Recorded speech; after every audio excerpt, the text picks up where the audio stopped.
All right, so we are in Algebra 2. We had some problems and now we're ready to take some notes on them. So the general thing that I want to start off with is this, our basic formula for the lesson. Maybe I'll say basic formulas, no possessive S. There are two formulas that would be really nice for today. And I might add on to this because I haven't looked at problem number 3 yet. But after the first 2 of the 6 types of problems, the first one that you need to know is this. Distance is equal to rate times time. And I'll annotate this. This is distance is equal to rate times time. And if you don't like the word rate, you can use speed. Speed times time will give you how far you've traveled. The other equation that would be really nice, that seems too simplistic, is this. Distance plus more distance is equal to distance. And I feel your eyes rolling when I say that, but you need to make sure that you always have the same units. You can't say speed plus distance equals speed. It has to be same unit, same unit, same unit. So back when we were setting up our equation, we said, well, 360 is a distance, it's miles apart. So if this is distance, this needs to be distance. The way to get distance, we did rate times time to convert this into distance. We did rate times time to get distance. This is distance plus distance equals more distance. Just make sure that you have the same units. So maybe I can title that, use same units. We'll do example 1, the summary of what we did for example 1, and we'll do it with a picture. So because we have a lot of room left and right, we're going to change it instead of north and south, we'll change it to east and west. Next time you leave, I'll probably take your phone away so you don't do that. So I'm just going to change this to A and B. Person A and person B to simplify this as much as possible. We had person A traveling 30 miles per hour, and we had person B traveling at 40 miles per hour.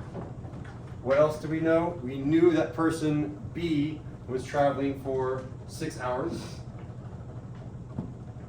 and we didn't know how long A was going for, so we'll say T hours. We knew that after 6 hours of person B driving, the total distance between them, this entire distance, and by the way, Aaron, that is how you draw a curly brace. Where did he go? Right. That's how you draw a curly brace. If you want to practice doing that. The total distance was 360 miles. So to convert this picture into an equation, you're going to do distance plus distance equals more distance. You're going to say 30 is a rate. I'm going to multiply that by the time. 30 times t. This is now a distance. Because I did rate times time, it's now a distance. I'm going to add on more distance. I'm going to do 40 times 6. 40 times 6. This is now a distance. It's 6 times 4 is 24, so this is 240 miles. It's a distance. Distance plus distance equals more distance. In this case, they're 360 miles apart. 360 miles apart. And then I can solve for t. I'm going to do that very quickly since we've already done that. And that means that I'm going to really see if I can put some distance between me and Estrella. Here we go. This is going to be 30t. My t should be curvy at the bottom, that way don't confuse them for a plus sign. Plus 240 equals 360, and we subtract 240 from both sides. And we get 30t is equal to 120. Divide by 30 on both sides, divide by 30 on both sides, and we get t is equal to 4. And because that's a time, and we were talking about miles per hour, this would be 4 hours. Will I take off points if you forget the unit? No, I don't really care that much, as long as you know the general problem-solving technique to get to the answer. So that was example 1. I have 5 more, and they're all over the place. So let's do example 2. Where's my water? There it is. How are you doing, Mr. I went pretty fast on that one, didn't I?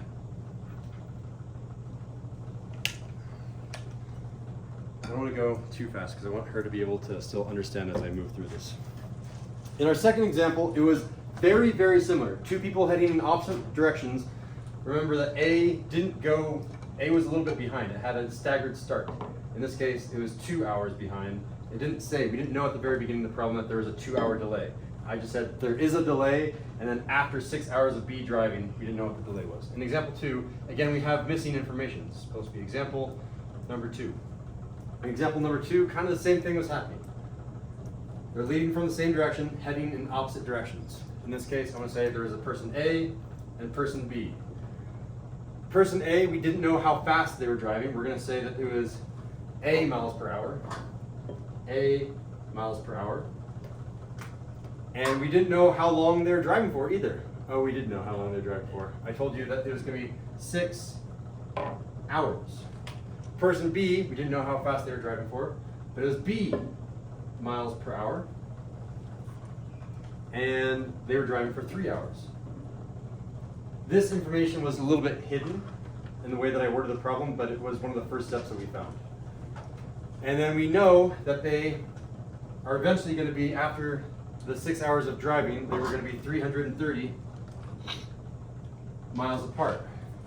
When we set up an equation, we'll see that we're not ready to go. I'm going to go ahead and do a draft equation and show you why we need to edit that. And there's a very important takeaway that I didn't learn until my first year of college.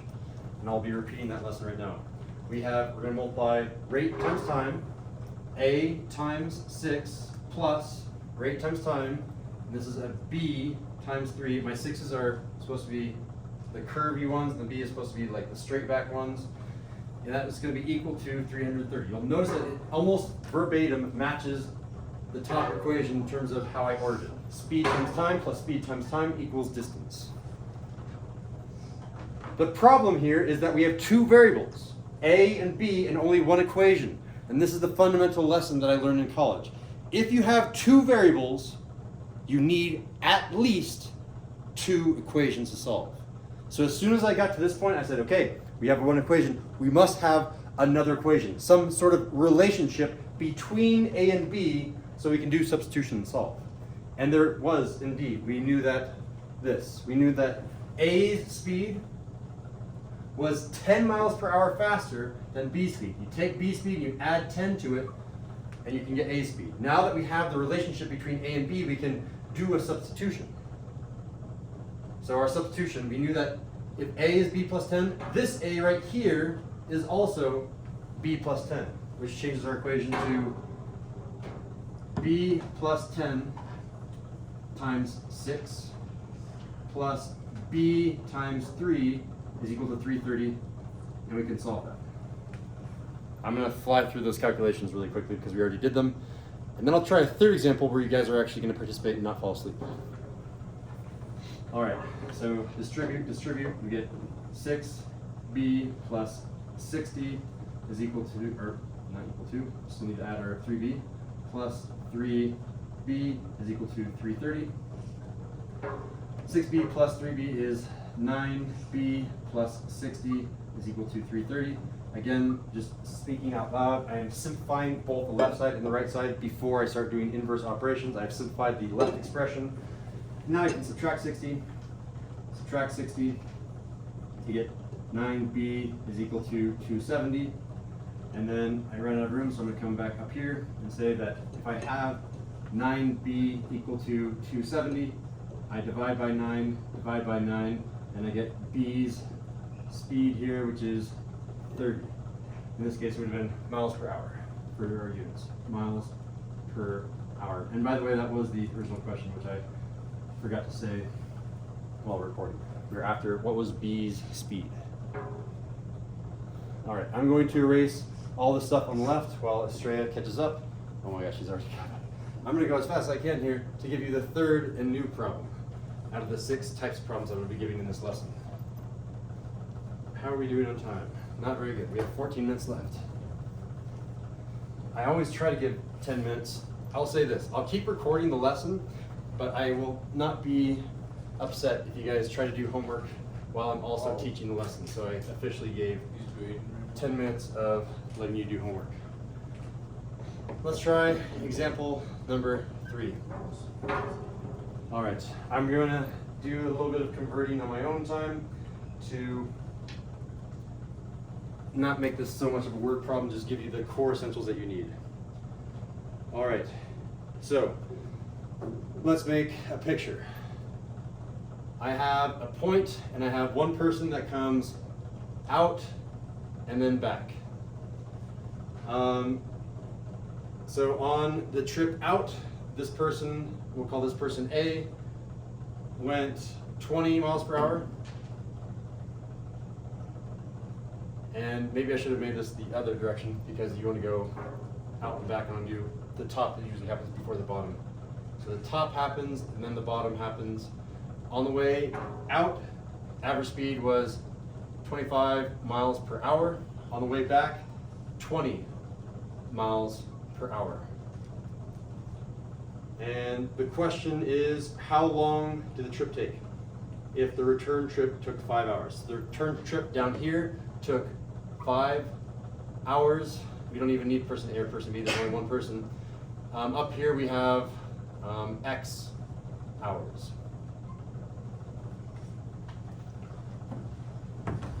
This one is the easier between the two, example 3 and example 4. This is where you guys are going to participate. Do we go? What's up? Yeah, go for it.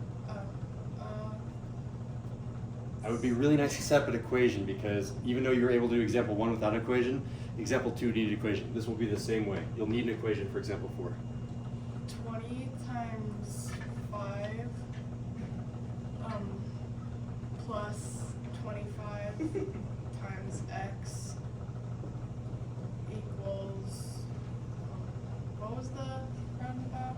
The amount of distance that you've changed is 0. You've gone there and back, so the change is 0. Oh. And I'm going to go ahead and just tweak this a little bit to make our lives easier. You're really subtracting because you go forward and then backwards, so my backward is negative, therefore I get 0. And therefore my speed won't be a negative speed because I would be like running backwards, but I assume you just turned around and went forwards. But that will make our lives easier. Cool, there's your equation. There's an easier equation, watch this. If I add 25x to both sides, it's the equivalent of saying 20 times 5 is equal to 25 times x. So far so good? That's kind of the setup that you'll use for example number 4. 100 equals 25x. Yep. So then 4 equals x, so 4 hours. 4 hours, done. Okay. Pretty straightforward, right? Let's make it harder. Before I make it harder, let's check in with the class since I haven't heard from them in a while. Fist of 5 on example number 3. How well do you think you could do something like that? I'm seeing 4s and 5s, low score being 4. Cool. Let's try this next one. What about the homework? You may now start the homework because there's 10 minutes left of class, but I'm still going to keep teaching because I want to make sure I have all these examples on film in case you guys struggle. Where is Or did I it? not give it out yet? My bad. It's right here. I'm going to grab one, pass it down, and somehow get to the back row as well. There should be 2 extras because Julie and Riley are not here today. All right, in example 4, kind of the same thing happening. It's a there and back. So we need to make this a little bit lower so we can have some crucial information on top. So it's a there and it's a back. So this one, we just know that the time for this one, it took 7 hours longer to go there than it did to come back. So in terms of the time, I'm just going to say this one was,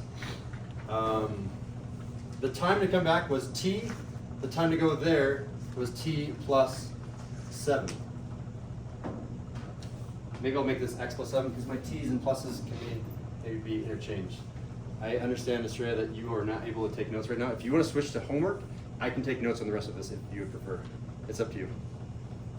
This is going to be x plus 7, and this is going to be x. The return trip is x. The trip there took 7 hours longer than x. The average speed on the trip there was 180 miles per hour. And the average speed on the way back was 432 miles per hour. And the question is, how many hours does the trip there take? So this is the question right here. What did that thing take? And here's how you set that up. You do the exact same equation that you have here. You set one equal to the other, where you do distance equals rate times time. So distance is equal to distance in this case.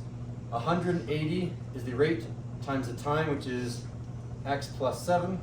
It's going to be equal to the rate here, 432 times x. And I solved. This one actually seems easier than example 2.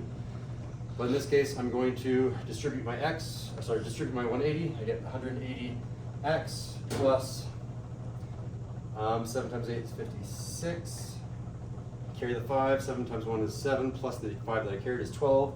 It's 1,260. It's going to equal 432x. And then I'm going to move the x's to one side because the constant's are already on the left. Minus 180x minus 180x.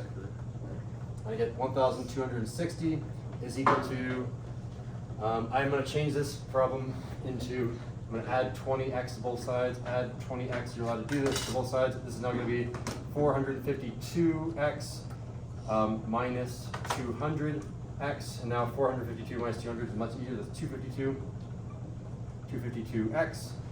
And then finally, divide both sides by 252, divide both sides by 252, and I get x is equal to, that seems to be about 5. Oh, it's going to be some gross decimal, I bet. Let's go check. On the calculator, I'm going to get 1,260 divided by 252. Oh, it is exactly 5. All right. It came out nice. Why is it kilometers? 5. Kilometers are better than miles because do you know how many meters are in a kilometer? 100. Exactly 1,000. Yeah, kilo just means times 1,000. Do you know how many centimeters are in a meter? It's 100. They're just multiples of 10. How many yards are in a mile? It's like, I don't know how many yards, but the feet is like 5,240 or so. Yeah, why do we use such random numbers? Because we're not metric. Metric is cooler and better. We have to be careful here because in example 4, I didn't ask for how long did it take for the trip back. I asked for how long did it take for the trip to get there. So you not only have to take x, you have to add plus 7 because the final answer here is 12 hours. Be careful, there is an additional step right in there. And finally, I'm going to come over here to the last 2 examples and just want to check our time. I'm going to run out of time, but I'm going to keep teaching in the 7th period. Do you ask you one, please?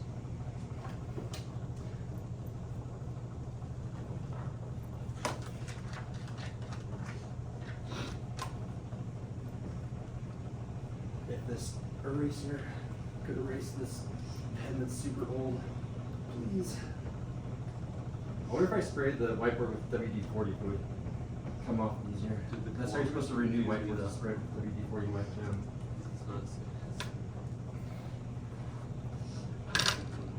Example number 5, as quick as we can, Mr. Sindel. All right.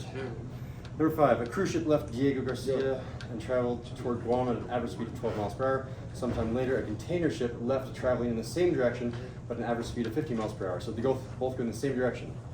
How long did the cruise ship travel before the container ship caught up? Interesting. I got 24. So we have this happening. We have a rate here, and then another rate here, and then this rate will eventually catch up to that rate. So we'll say this is going to be ship A, and it's going 12 miles per hour. And sometime later, this one left at 15 miles per hour. And we don't know how much time happens after that. Oh, after traveling for 4 hours, so this one traveled for 4 hours and eventually caught up to the cruise ship. All right, so this one is pretty straightforward. We just say, it's almost the exact same equation over there. We say rate times time, 15 times 4 is going to be equal to rate times time. We don't know the time up here, so I'm going to put t for time. I'll change it to x for time. X for time is going to be equal to 12 times x, and we solve. 15 times 4 is the same thing as 15 double double. 15 doubled is 30, double again is 60. 60 is equal to 12x, divide by 12, divide by 12, we get x is equal to 5, which was what we were after, 5 hours. So how long did this ship travel? It traveled for 5 hours. This traveled for 4 hours. Easy example number 5. And the last example number 6 for our notes is going to be kind of the same thing, I assume. So one left first, one left second. This one's going to catch up to that one. So this is going to be a little bit hard though because there's variables involved. We'll call this one A and this one B. So there's an hour of difference in between the two. So this one has 1 hour later. So we'll say that this time up here is x hours. This one is 1 hour later, so it's going to be x plus 1 hours. What about the speed? Mr. Sandal, you making a video? Yes. After 5 hours, they finally caught up. Ooh, that's going to be really tricky. After 5 hours, they finally caught up, and we're trying to find this one's average speed. So we know, we know what x is. So we know that x is 5 hours. Let me just make sure. After 5 hours of driving, so this one was driving for 6 hours. This one was driving for, oh no, it's vice versa. This one was driving for 5 hours. No, let me just double check my reading. This one is 5. That means this one has to be 4 hours because this one was plus 1. All right, so 5 hours and 4 hours. And what else do we know? The speed here, we'll call this one speed is I don't know how to pronounce her name, but speed of A. 1 hour later, Mark left driving 5 kilometers per hour faster. So this one is A, this one is A plus 5 miles per hour. This one is 5 miles per hour faster than this one. Let's see what we get. Eventually these need to be set equal to each other because that's what it means to pass. So when does this one pass is the question. So let's set up what we have. We have 4 times A, and that's going to be equal to 5 times A plus 5. And really, I set up the second question there in my head. Not the best teaching, but I need to get through this example because I have 15 seconds left. What do we have here? I have 4A is equal to 5A plus 25. I'm going to put, what do I get? I got negative A if I subtract 5A also. Equal to 25. This thing's crazy. So A is equal to negative 25. How would I get negative there? I don't know how I got a negative there. The answer is 25 miles per hour. I interpreted something wrong, but because I explained it poorly, it's not the end of the world.